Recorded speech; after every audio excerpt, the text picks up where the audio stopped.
mapapansin natin na ang kasamaan, ang gawa ng kadiliman, gawa ng kaaway, ay kaiba doon sa beatific vision. Kasi ang beatific vision ay nagre-refer siya sa isang tao na habang naghihintay siya araw-araw, naramdaman niya yung katuwaan, yung kagalakan, yung kasayahan na habang hinihintay niya ang pagparito ng Panginoon, na araw-araw mapapansin mo na sa kabila ng maraming trahedya, maraming mga nangyayari, maraming mga kaguluhan, napapansin ng isang tao kung may kaligayahan ba siya sa pamumuhay habang siya'y nabubuhay sa ibabaw ng daigdig na ito. Sapagkat ang tao hindi masaya kung walang pera, ang tao hindi masaya kung wala siyang property, ang tao nag-iipon, ang tao hindi nasayahan sa million, billions, trillions. If we talk material, ang tao hindi po naging satisfied sa anumang material ng pag-uusapan kapag meron kang ginto, meron kang silver, lahat yan kung pwede akuin mo na ang buong daigdig. Pero sa coming of the Lord, walang nagagalang. Kaya dito, sabi ng Biblia sa isa sa mga tinatawag na time ng kanyang pagparito, walang nakakaalam, ni ang anak, ni ang anghel, liban sa Diyos lamang. Okay. So, ang binanggit ni Apostol Mateo in chapter 24, verse 30, titingnan natin sa Tagalog Bible. Chapter 24, verse 30. Mhm. At sinabi ninyo, kung kami sana Chapter 24, verse 30. At kung magkagayon lilitaw yan. Chapter 24, verse 30. at sinabi ninyo, kung kami sana ang hindi ba? At kung magkagayon. At kung magkagayoy, Mateo. ikaw ang tanda ng anak ng tao sa langit. At kung magkagayoy, magsisitaghoy ang lahat ng mga angkan sa lupa. At mga kikita nilang anak ng tao na napaparitong sumasa mga alapaap ng langit na may kapangyarihan at dakilang kalwalhatian. Sa English Bible. And then shall appear the sign of the Son of Man in heaven, and then shall the tribes of the earth mourn, and they shall see the Son of Man coming in the clouds of heaven with power, great and glory. Yun. In chapter 2 ng Mateo, Ephesians chapter 2, verse 1 and 2. Chapter 2, verse 1. At kayo'y binuhay niya ng kayo'y mga patay dahil sa inyong mga pagsalansang at mga kasalanan. 2, 1. verse 2. Verse 2. Na inyong nilagaran noong una ay sa lakad ng sanlibutan ito, ayon sa pangulo ng mga kapangyarihan ng hangin ng Espiritu, na gayo'y gumagawa ng pagsuway. Ang tinutukoy po na binanggit sa Mateo chapter 24, aral. Aral ang tinutukoy na isang kapangyarihan ng hangin, na isang aral na ito ay sinuway ng tao. Ito ay pinaliwanag ni Apostol Juan in chapter 16, verse 8. At siya, pagparito niya, ay kanyang susumbatan ang sanlibutan tungkol sa kasalanan, una, at sa katuwiran, at sa paghatol. Yung binanggit dito, and when he is come, he will reprove the world of sin. Pag sinabing WORLD, buong mundo. Ang pinabutan ng mensahe ito, hindi lang ang bansang Pilipinas, kundi in 197 nations. World of sin. Ang bisibin ang buong daigdig nagkasala laban sa Diyos. At binigyan ngayon ng warning ng Diyos ang buong daigdig concern doon sa mga aral na sinira ng tao. Ito ang purpose ng pagparito ng Diyos na susumbatan ng Diyos ang sanlibutan. Not only by the nations of Japan or China or Philippines, but also in 197 nations. In 197 nations, in every nations that they have a different family, they have different quarreling, they have different trouble, they have different separations. Ang problema ngayon, yun po ay nakadesign sa coming of the Lord. Hindi ibig sabihin nagkamali ang lalaki, nagkamali ang babae, nagkamali ang sinuman. Time yan sa coming of the Lord. Kapag hindi mo siya ini-entertain ng tamang pag-entertain, during the time na dumating yung coming of the Lord, yan ay magiging lifetime consequences. So, pag sinabing lifetime consequences, there is something wrong. The body, the soul, and the spirit na mahirapan siyang makasurvive hanggang sa pagtanda niya, hanggang sa pag-edad niya. At nandyan napapansin natin ang ating sarili. Bakit may pagbabago? Bakit may nabago? Bakit may hindi naayos? Bakit may naayos? Okay. So dito po, to emphasize the message of God, ang nasa panig po ng korte, mga paghatol, yung paglalaban sa katuwiran sa iba't ibang bansa, ang magsumbat nito Diyos na. Ano man profession ng isang tao, ano ang pagkatao ng isang tao, ano ang klase ng pamilya ng isang tao, susumbatan siya ng Diyos. At itong pagsumbat ng Diyos, hindi na ito nakadesign sa first coming, kundi sa coming of the Lord. So, pag binanggit natin yung second coming, talagang second coming sapagkat ang first coming niya physically to save and to redeem. Yung second coming niya spiritually, ipinakita ng scripture, susumbatan niya ang sanlibutan. Ibig sabihin, nagbigay na siya ng proper information. Halimbawa, sa family, ano ba ang definition sa marriage, sa family? Nakalagay doon, the basic relationship of our society is, number 1, marriage. Ito bang pag-aasawa nito nasa tamang plano? Ito bang kamit niya sa isang relationship, ito ba'y pinaghandaan? Yung mga ganun po.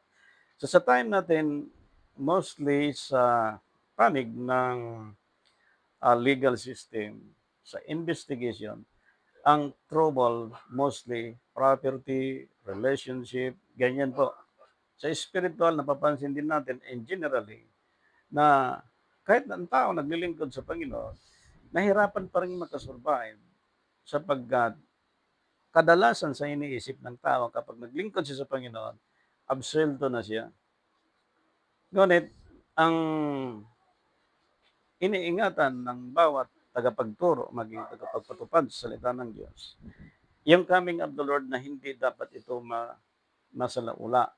Like nung binanggit kanina, yung seventh day, to make it holy, na isang utos ng Diyos na dapat ipangingilin. Na kapag ipangilin yon, anong klaseng pangingilin? Banal na pangingilin.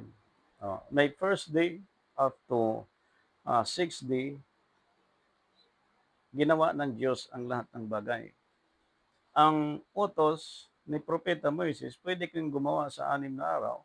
Pagdating ng seventh day, wala kayong ibang dapat gagawin.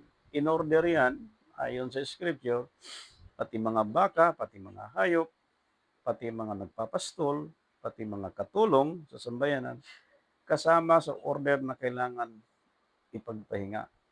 So, pag tinignan mo ang design ng 7 days sa last day, sa time natin, at merong talata na sa time natin, sa coming of the Lord, ang pagsusumbat niya ay ang pagbibigay linaw na parang ganito sa simpleng salita. Kumusta ang binigay ng Diyos sa 10 utos? Kumusta ang Biblia na dumating sa 15th, 21 century? Kumusta ang mga Islam na dinatnan ng aral from 13th century? Kumusta ang mga tao sa bansang Pilipinas? Kumusta ang buong daigdig ngayon? Tulad ng daan, kumusta ang Cebu? Kumusta ang ganitong lugar? Kumusta ang nagdaang lindol?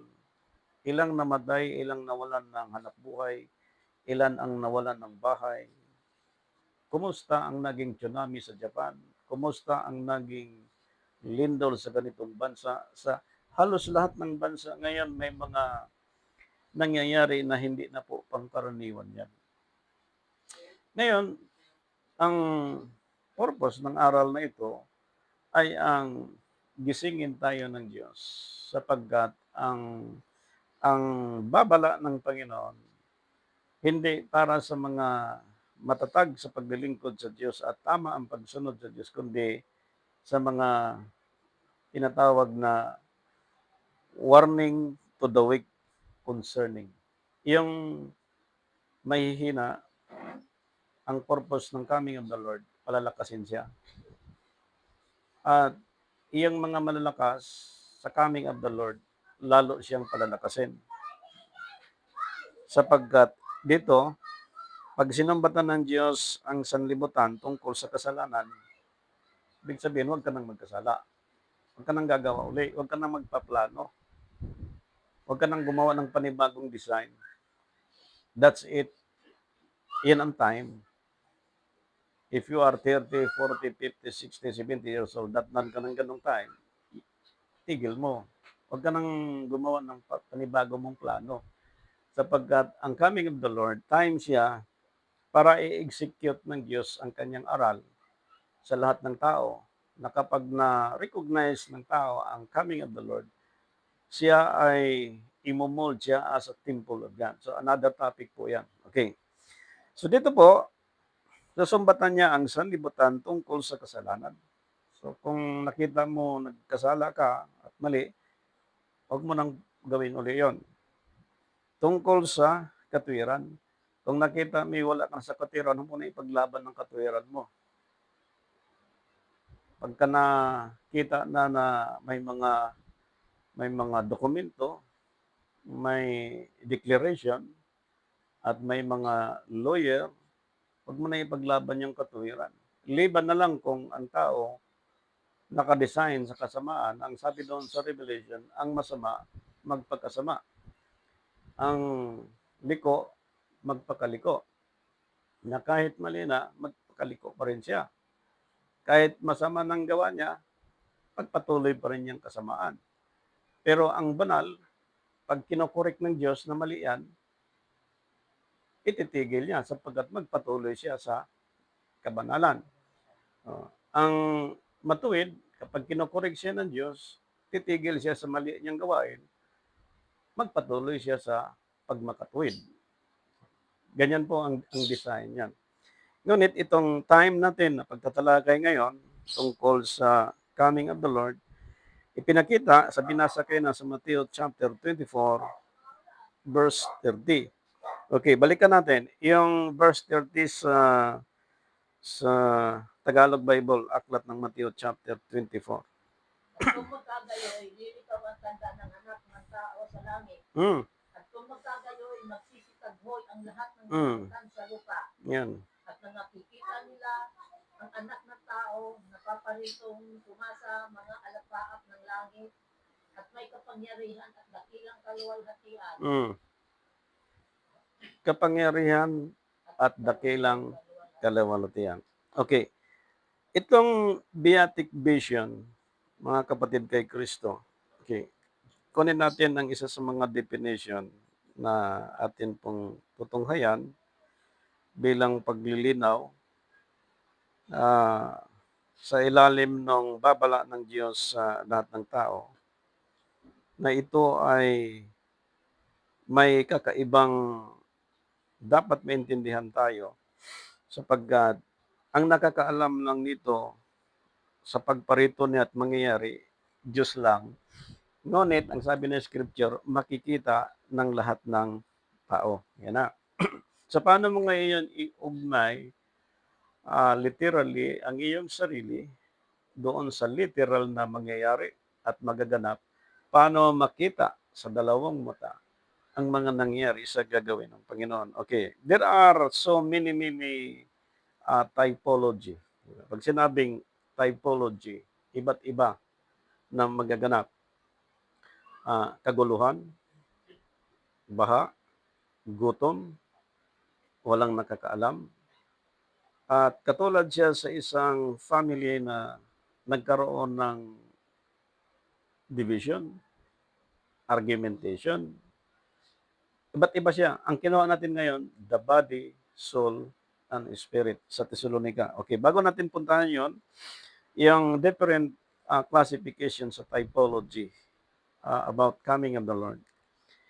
Number one, a classification according to the general type, especially in archaeology, psychology, or the social science.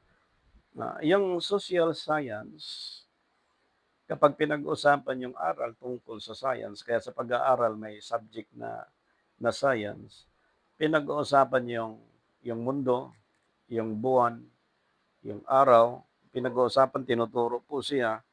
But it is also a kind of topic under the terms of, anong ibig sabihin? Yung psychology.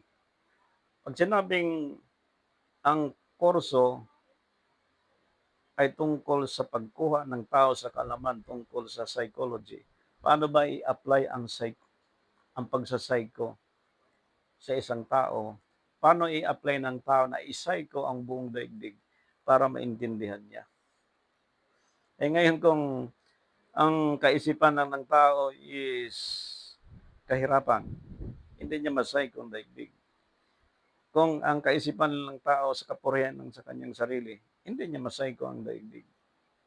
Pero kung ang tao ay ma-psycho niya ang sitwasyon ng buong daigdig, maintindihan niya ang coming of the Lord. At hindi na siya maghihintay, kundi ngayon pa lang,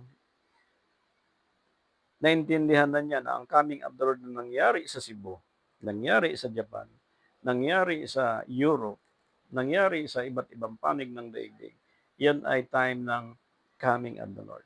So if you use psychological wisdom or knowledge comes from God, using in favor of spiritual, yan ang time ng paggamit mo ng tamang pag-determine sa isang kaganapan kung ano na nga ang nangyayari. Halimbawa, hindi na bago ang isang tao. Dumating sa buhay niya ang pagbabago. Time ng coming of the Lord. So, kailangan makita mo, dati masama ako pero binago ko ng Diyos.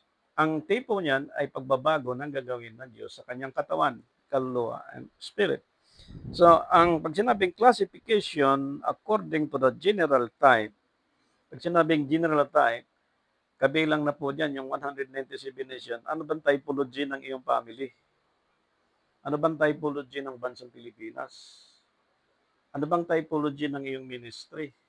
Ano bang typology ng pagtawag ng Diyos sa iyo? Bakit ka nabago? Oh, ang sino man makapag-testify. Ano bang naging buhay ng isang taong ito nung wala pa siya sa Panginoon? Okay? Sabi ng Scripture, God transfer us from the death to life. So, our life before is a kind of death, and that is the physical typology as a sinners. So, from the death to life. Pag i-transfer ka ng Diyos from the death to life, your typology on that time in these last days is to continue to live like Christ. Ang banal, magpakabanal. Pero kung ang typology from the sinners before until now, pinagpatuloy ng isang tao. Sa coming of the Lord, hindi niya alam kung anong gagawin niya. Basta inisip lang niya, araw-araw, ito ang budget, ito ang project, ito ang gagawin. From Monday to Friday, Saturday to Sunday. Yung cycle ng kanyang 7 days, ganun lang. Basta ma-Diyos, tama na. Parehas lang may Diyos, ganun na cycle. Ay tama na ito, basta ito, paglilingkod sa Panginoon. Ito na ang cycle ng 7 days. Ngunit may pagsumbat ang Diyos. So, listen carefully, brothers and sisters in Christ, Luzon, Visayas at Mindanao, local, international, and different churches today. I-study natin ang mga aral na binigay ng Diyos sa atin sapagkat whether you like it or not, sabi ng scripture kanina natin binasa, susumbatan ng Diyos ang sanlibutan tungkol sa kasalanan, tungkol sa paghatol, na itong pagsumbat ng Diyos, ang gagawa niyan, Diyos, hindi po tayo, kundi Diyos. Sino bang mag-akalain na ang isang barkong napakatibay ay mabali, maputol sa kabila ng lahat ng pinakamatibay na instrumento na hindi kayang ilubog ang barko sa anumang lakas ng bagyo. Pero nalunod. At alam ng buong daigdig anong barko yun na tinawag siyang alin? Tinawag siyang Titanic. So doon pa lang pinakita po, hindi lang sa time natin, na kahit lagyan mo yan ng pinakamatibay na bakal, simento, na masabi mong hindi pwedeng sirain yan, ngunit kayang wasakin ng Diyos. So sa bandang bukid, like nung ilog ng Montalban at ilang mga lugar, in every 50 years, na tinawag nila ngayong yung lupa na dating tubig, nagiging bato, nagiging isang lupa, at tinaniman nila ito, na tinawag nila ngayong anak lupa. In every 50 years, yung lugar na yon pwedeng iwas out ng Diyos at magiging tubig uli. So ngayon, ang ipinakita po diyan na nangyayari sa ating panahon, it is a kind also of a psychological topic sa buhay ng isang tao sapagkat ni sino mang nabubuhay sa ibabaw ng daigdig nito, since year 1 habang siya ay nalagaan ng kanyang magulang hanggat nagkaisip, walang taong nag-iisip na gumagawa siya ng masama. At dahil sa time natin, from 15th, 21st century, nakita natin anong nangyari sa ating pananampalataya sa Diyos. Ano ang ating ngayon sinusundan. So, ang tao nag-iisip, minsan, sino ba talagang tamang reliyon sa buong daigdig na ito? So, in terms of social science, pag gumamit tayo ng kalendar, pitsa at buwan, ang tanong, ito bang Gregorian calendar natin ay original na kalendar na bigay ng Diyos sa Israel, sa Hebrew? So pag tingnan natin hindi, ano bang kalendar pa lang susundan natin? Okay, Hebrew calendar. So ang Hebrew calendar sanang kapattern ang Gregorian calendar. Ang Gregorian calendar, time ni Christ at ni Mary, nagpa-sinso sila, nagtala sila sa kanyang sarili sa time na yon. Kung titingnan mo, from the original calendar down to the local calendar, which is international calendar, pag binitbit mo siya sa paglilingkod sa Diyos at i-apply mo sa coming of the Lord, hindi siya pwedeng magtugma.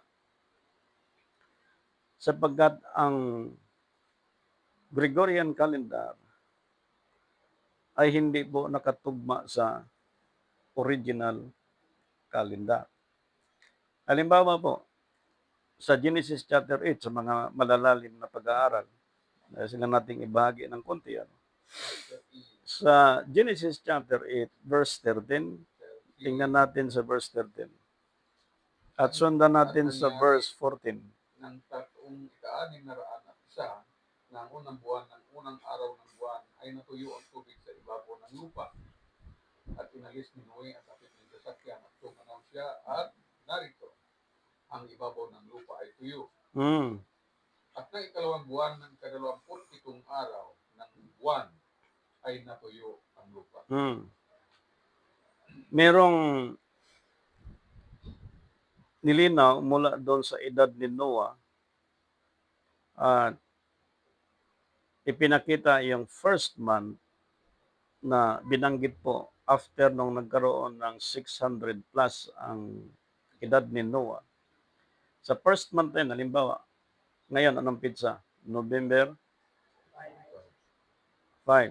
Bukas, November 6. Ngayon, ang eksaktong bilang sa edad ni Noah, bukas, yan po ang pasimula ng first day ng first month sa panibagong bilang niya para sa panibagong taon. Ngayon, yung isang araw, ginamit na po yung time na yan. At pagdating sa second month, binuksan ni Noah ang daong na doon niya nakita na talagang totally natuyo ang lupa. So yung one day kinonsume po sa first month, yung second month kinonsume yung 27 days. So yung 1 plus 27 days sa isang buwan po ay 28 days na bilang. So hindi mo siya pwedeng gagawing 30 at 31 even the time of Moises, sapagkat yung pagpatay niya sa kordero, ang bilang binigay po sa kanya in chapter 12 sa ika-14. So pag binalikan mo ang Genesis, ilang beses ang tanong, nagsugo si Noah para po tingnan ang paligid kung natuyo. Una niyang inutusan uwak. Nung inutusan niyang uwak, ang uwak hindi na po bumalik. Base sa chapter 8. Again, bumilang si Noah ng 7 days. After 7 days, hindi bumalik, utos na naman siya uli ng kalapati. So, hindi na uwak. Una uwak, pangalawa, kalapati. Again, nagbilang na naman ng 7 days si Noah. At nung bumalik yung kalapati na yun, doon na determine ni Noah na tuyo ng lupa. Pero hindi pa totally. Nakakuha ang kalapati ng kapirasong daon at in-interpret ni Noah na may sumibol na at mababa na yung tubig. Ganyan po ang pag-psycho sa aral ng Diyos if you are a servants of the Lord, lalo sa time natin sa coming of the Lord. So, ang pag-psycho, ang pag-determine sa aral ng Panginoon, ipinakita na itong month na ginagamit natin ngayon, na may mga pizza, may mga buwan, sapagkat ang 12 months sa isang taon, April nang minsan naging 29. So, ang every 4 years na bilang na may dagdag every 4 years, pag binilang mo siya since year 1 up to the present, yung every 4 years, isang araw, this 2025, pag kinompute mo siya using by Gregorian calendar, hindi mo masasayko ang Genesis chapter 8 na merong 30 at 31. So kung pansinin mo sa time natin, sa coming of the Lord, maraming naghihintay, maraming hindi na.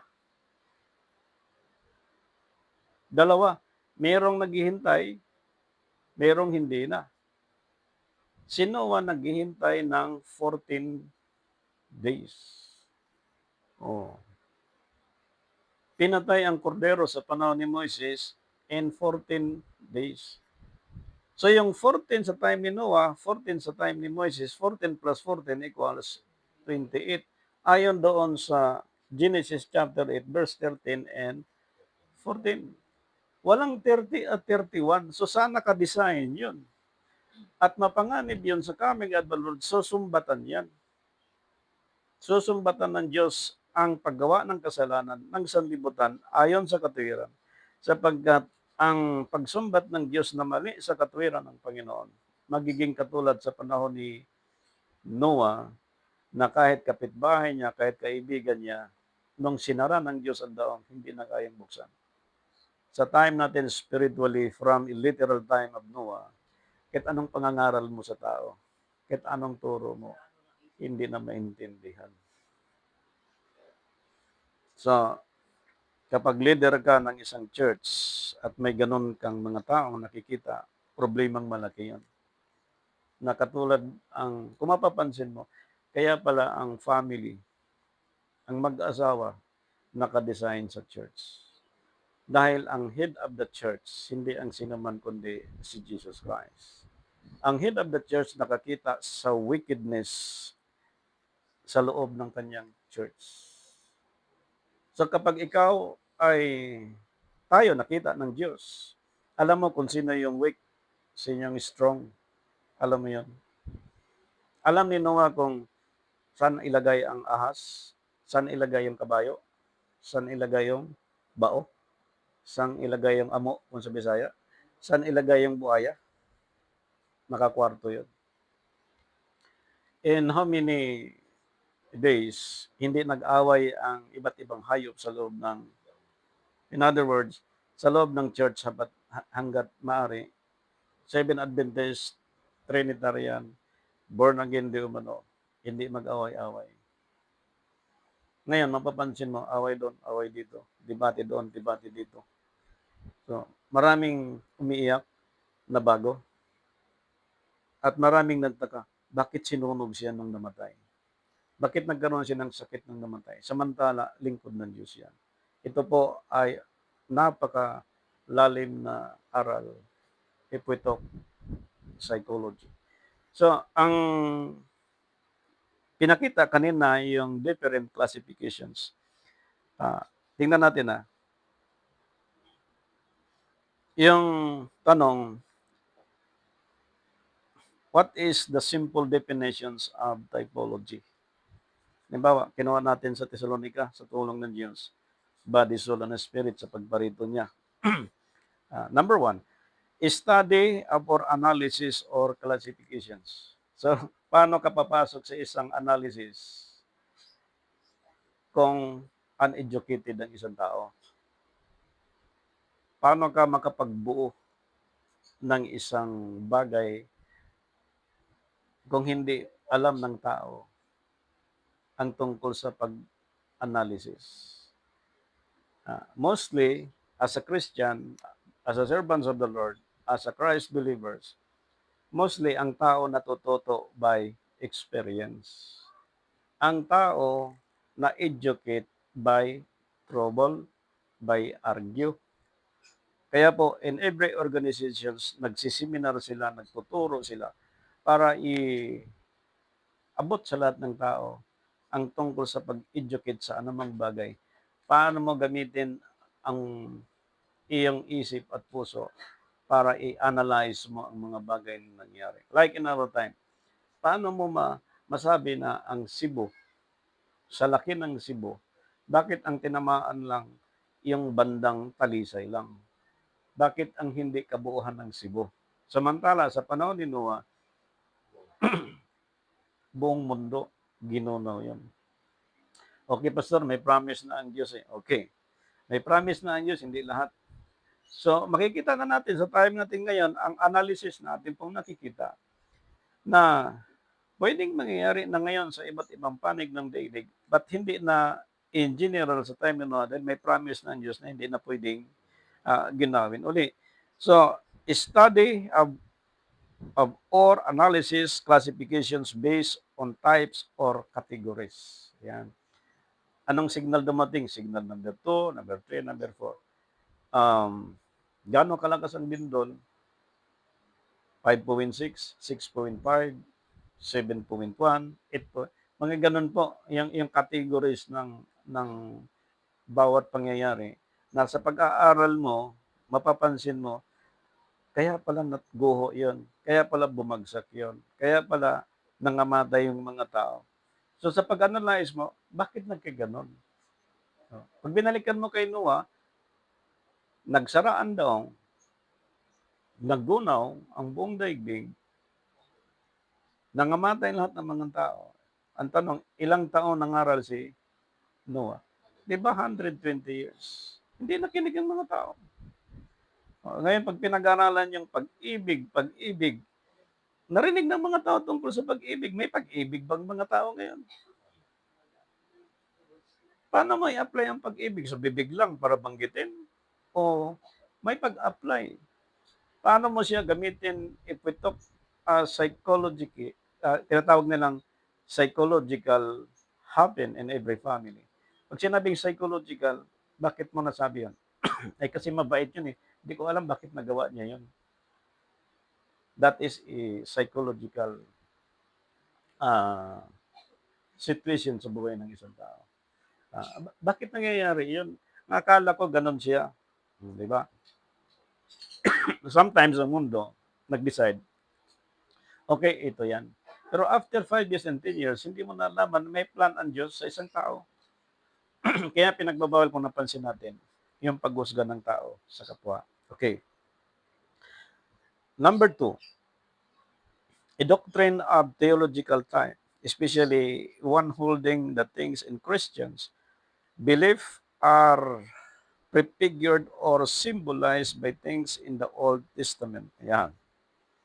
So, pag itapik yung coming of the Lord, ang laging pattern yung time ni Noah. Bakit? Sapagkat iyon ang magtuturo sa atin kung saan ang direksyon, kung anong klase. Tulad sa time ni Noah, ang tipo po noon ay pag-unaw at ang buong lupa ang talagang inapawan ng lupa. At sa time ni Noah naman, pag pinansin mo, Genesis chapter 8, bakit una niyang inutusan uwak, sunod kalapati? Ano ba ang typology ng uwak? Kumakain siya ng patay. Na itong kumakain ng patay na ito, inutosan ni Noah, hindi na bumalik. Sa time natin, may church ngayon ang kinakain patay na aral. May church ngayon na ang habol nito ay mga material, pagkain. May church ngayon na nagbuo ng grupo ng habol niyan, pagkain. Uwak ministry yan. Pag uwak ministry, kailanman hindi magiging kalapati yan. Ngayon, paano mo ma-determine ang uwak ngayon na church? Pag gumagamit siya ng 30, 31 kalendar. Sapagkat sa time ni Noah, walang 30, 31 kalendar na ginamit. Ngayon, kung may kaibigan kang uwak, kaibigan mong uwak yun. Ngayon, kung may kapatid kang uwak, may kapatid kang uwak. Saan ang makikita nating tamang ministry? Yung kalapati. Inutusan, nag-report kay Noah.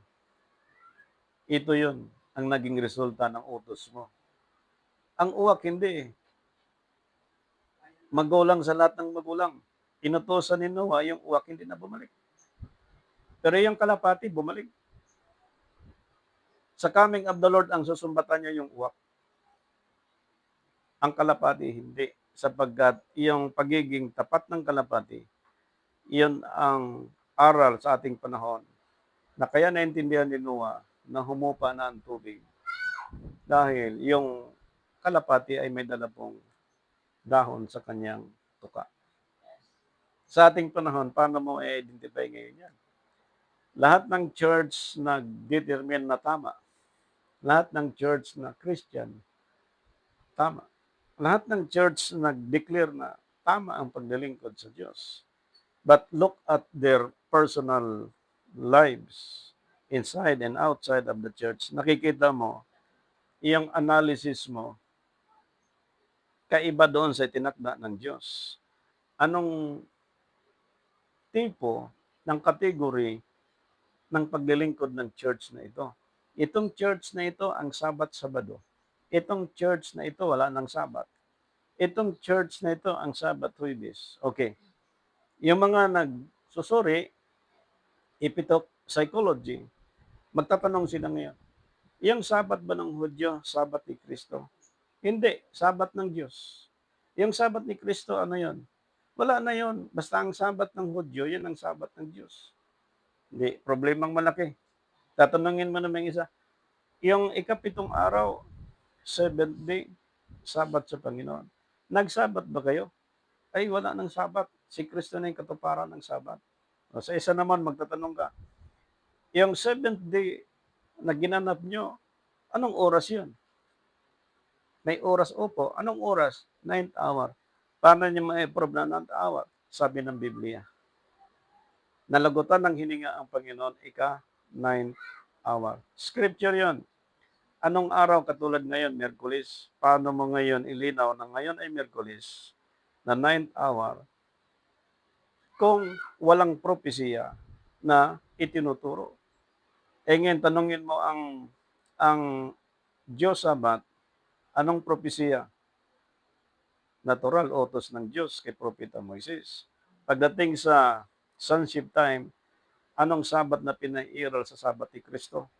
Pag tinanong mo ang 1521 century, maging ang mga born-again Christians sa panahon natin, di umano, walang maituro na propesya na mula sa propeta na ito yung araw ng Sabat na itinakda sa panahon ni Kristo sa coming of the Lord.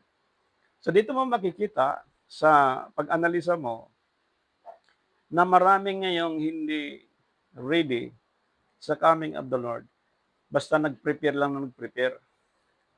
Nag-prepare lang nag-prepare.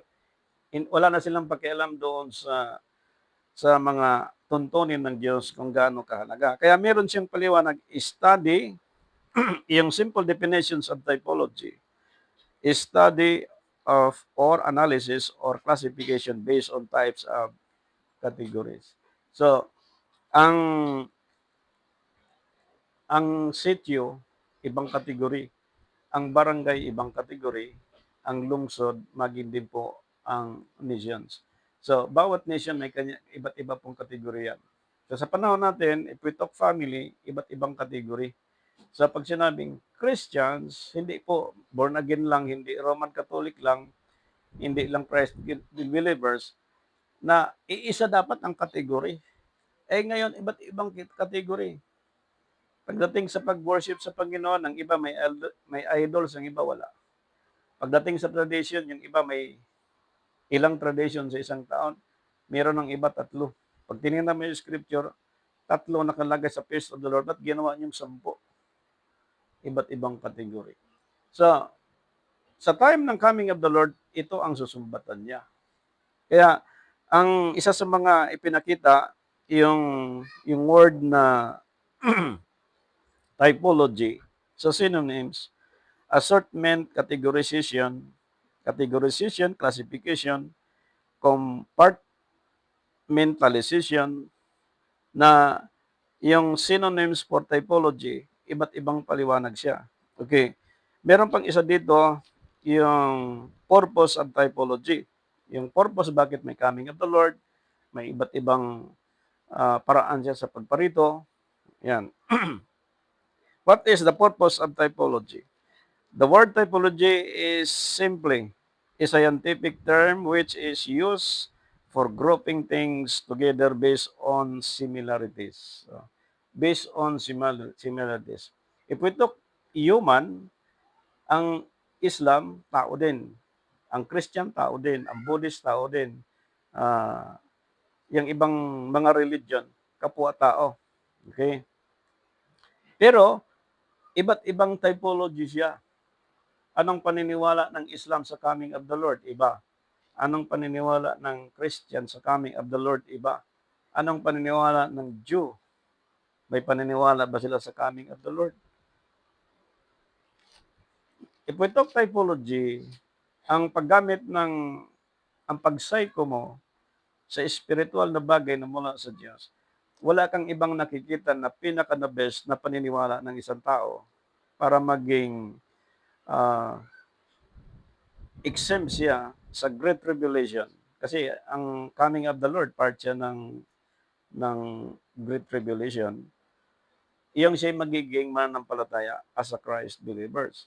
So, paano mo masaiko ang paggamit ng buwan, pizza, at mga araw, kundi itong larawan ng Diyos that God was rest, ang kanyang pagiging Diyos na hayag sa kanyang larawan. Kasama na po dyan yung weekly. Kaya yung uwak, hindi siya pwedeng makasingit doon sa ministry ng kalapati. Kasi ang kalapati po, ang typology niyan, maamo, be wise, hindi siya katulad ng uwak. Kaya ang church naka-design siya na sabi doon, be humble like a dove. Hindi niya tinipo ang uwak, kundi yung kalapati. Kasi ang kalapati, yun ang nagbigay ng informasyon kay Noah na para ma-identify ni Noah na ang tubig, bumaba na siya. Kaya sa ating panahon, hindi ka pwedeng maglagay sa ministry ng sino man kung may uwak ministry. Kailangan ang ministry ng uwak, maingatan siya na hindi siya pumupulot ng mga pagkaing patay.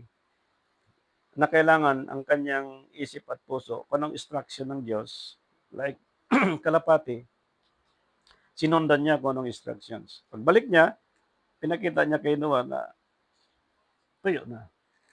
Excuse me. Okay, isa pa dito. Titingnan natin sa scripture na tinapik natin kanina.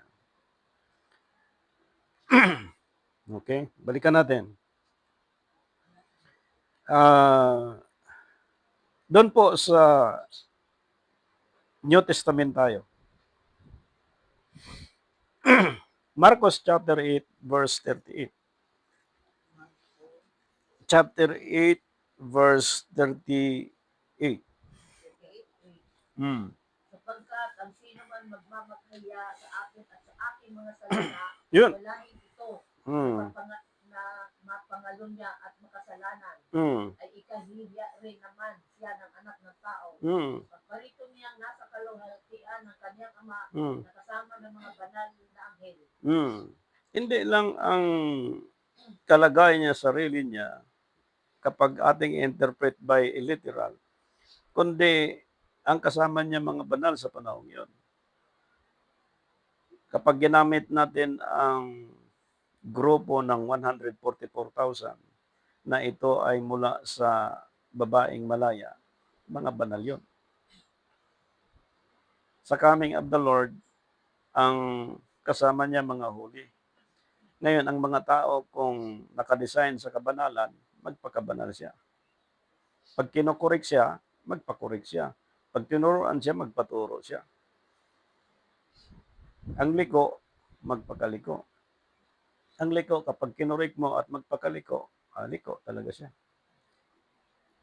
Pero kung ang matuwid at nagkasala, kapag kinurik siya, magpakatuwid siya. Ibig sabihin, pag ginawa ng tao ang pagsunod sa pagkorek ng Diyos sa kanya, dumating sa kanya ang Diyos. Kapag dumating sa kanya ng Diyos, sabi doon, mapalad ang taong yun. Nadapnan siya ng Panginoon na gayon ang kanyang ginagawa. Ano bang ginagawa ng taong yun? Yung pinakinggan niya ang pagkorek ng Diyos sa kanya. Pero kung hindi pinakinggan ng tao ang pagkorek ng Diyos sa kanya, ibig sabihin, ang coming of the Lord dumating sa kanya, hindi niya pinansin yun, like nung tumuktok sa pinto, hindi binuksan. Ibig sabihin, ang taong yun, hindi niya alam na yung araw na yon, coming of the Lord pala. Ibig sabihin, ilang namatay sa panahon ni Noah. Gaano katagal nangaral si Noah? Ilang tao ang hindi nakinig kay Noah? Pag binilang mo yung mga tayo in different family, iba't ibang problema, sa time natin ngayon, ang nangyayari sa bawat family, sa bawat tao, maging politiko, Iyon ay tipo ng coming of the Lord. Hindi alam ng tao na yun pala yun. Hindi ang bansa, ang tao, ang nagbulgar sa pagkamali ng isang tao. Hindi ang abogado, hindi ang sinuman, hindi ang matalinong tao ang nagbulgar sa pagkakamali ng isang tao. Ang nagbulgar niyan, Diyos. Yan ang kapangyarihan ng kanyang pagparito. Pag kinorek ang isang tao, kapag nagpakorek ka, mapalad ka sapagkat itutuwid ang buhay ng isang tao nang magtuwid niyan, Diyos. Kaya ang coming of the Lord, napaka-importante. Okay. Ito pa po, sa sinasabi niya sa Lucas chapter 21, verse 26, ito po ang binahagi ng scripture. Lucas chapter 21, verse 26. Magsisipang-lupay-pay ang mga tao dahil sa takot Mm, at dahil sa paghihintay ng mga bagay na darating sa ibabaw ng sanlibutan. mm, Sapagkat nangangatal ang mga kapangyarihan sa mga langit. mm. Yung ganyan. Ang yung Langit ng kataas. ang alam natin sa literal, ang langit nandoon. Sa Ephesians chapter 2, ang alapaap, ang langit, aral ang tinutukoy niyan.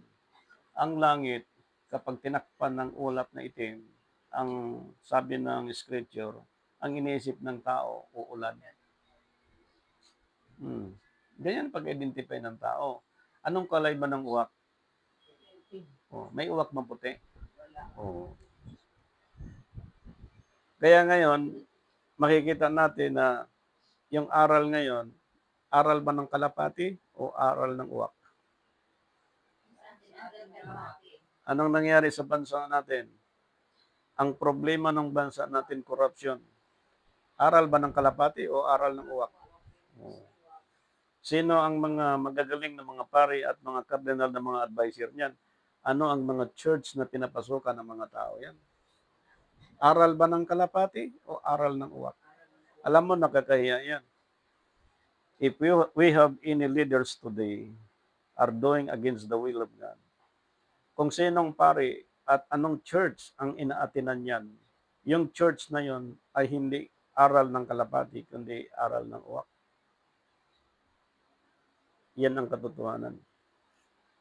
Sapagkat hindi gawin ng tao kapag dumating sa kanya ang Panginoon, kung nakadesign siya sa pagiging matuwid, magpakatuwid siya pag kinurik siya ng Diyos.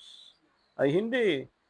Habang kinukurik siya ng Diyos, kinakalaban pa niya ang katuwiran ng Diyos. Dinidipinsahan pa niya ang katuwiran ng Diyos. Ang tanong, hanggang kailan mo dipinsahan? Walang pwedeng manalo sa Diyos. Unless na ipakumbaba niya kanyang sarili, aminin niya ang katotohanan, sabihin niya ang katotohanan, and that is your final time, the coming of the Lord. Mag-start siya sa panibagong buhay mula nung siya ay nagkasala laban sa Diyos. Sa Diyos na mag-guide niyan. Kaya merong aral, yung total surrender unto the Lord. Kaya merong ganon.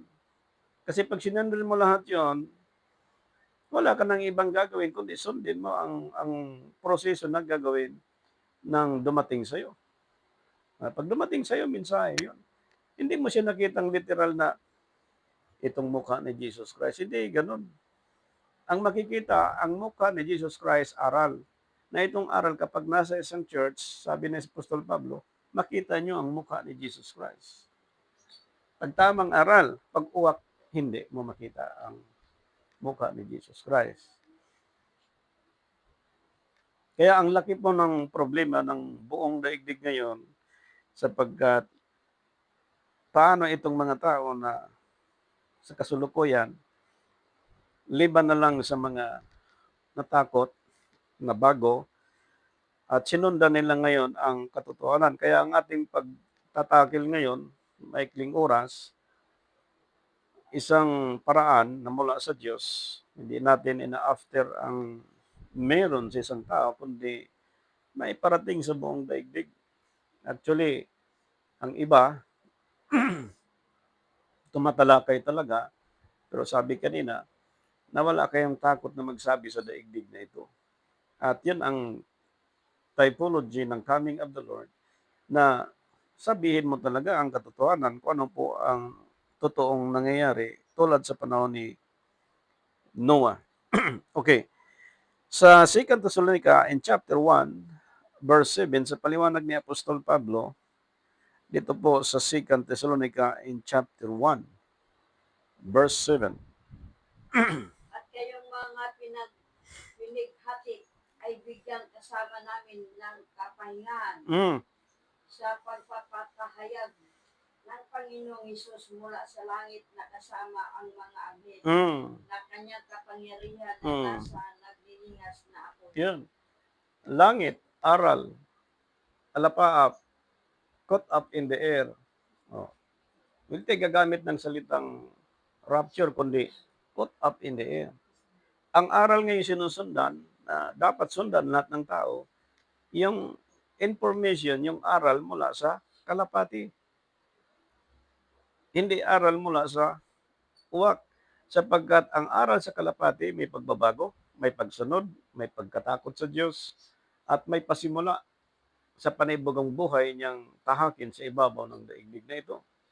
Kaya po, maisingit natin, napakalinaw, na ang church dinesign sa mag-asawa na si Kristo ang Pangulo, head of the church, at ang bride ay ang church. Oh. Ngayon, paano na disiplina ng bride ang groom? Paano na disiplina ang groom ng bride? Yung alam ng groom, hindi alam ng bride. Yung hindi alam ng bride, alam ng groom. So, paano naglapat ang mag-asawa as a church? Paano sila nagkaanak? So, in more than 7 billion people, magmula sa panahon ni Ibat ni Adan, hanggang sa time natin, ilang bilyon na ang pinanganak. Ngayon po sa statistics, mas marami ang pinanganak kaysa namatay sa bawat araw. Itong pinanganak na ito, after 5 years, after 10 years, saan destination yan? Nakapako lang ang isip ng tao, hanap buhay, magtrabaho, kumita. Pagtanda, may pension ka. Pag dating ng panahon, pagpalibing, may memorial ka. Tapos, how about your soul and spirit? Hindi na alam ng tao. Why? Hindi tinuro sa atin. Pero mapalad ang tao sa panahon natin, if ito coming of the Lord, may pagbabago na ginawa sa Kanya. Ibig sabihin, ang groom, isa sa mga instrumento ng Diyos para i-lead ang bride. Ang bride, isa sa mga instrumento ng Diyos para i-lead ang groom. Now, as a church, in how many thousands of churches today? As a church, in different churches, ang tanong, sino ang head of the church? Sa Christian, si Christ. Sa Buddhist, sino ang head of the church? Sa Islam, sino ang head of the church? Kung iisa ang Diyos na head of the church in different churches today, local, international, ano ang preparation sa coming of the Lord in every family inside of the church? Ano ang doktrina? Ano ang typology ng understanding in every churches today? Paano magamit ang iyong sarili na maisay ko mo ang nangyayari sa buong daigdig na ito?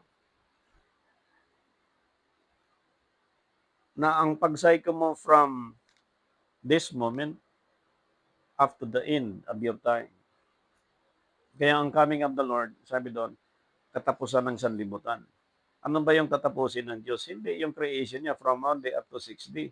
Ang tatapusin niya, yung kasamaan ng tao.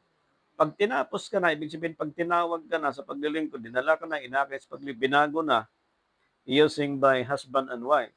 Pag binago ka na, huwag ka nang gagawa uli ng another plan for yourselves. Hayaan mo ang Diyos magplano sa iyo, i-guide ka na yan. Wala ka nang ibang gagawin yan. At dito binanggit ng scripture, Revelation chapter 1, verse 7, binanggit doon.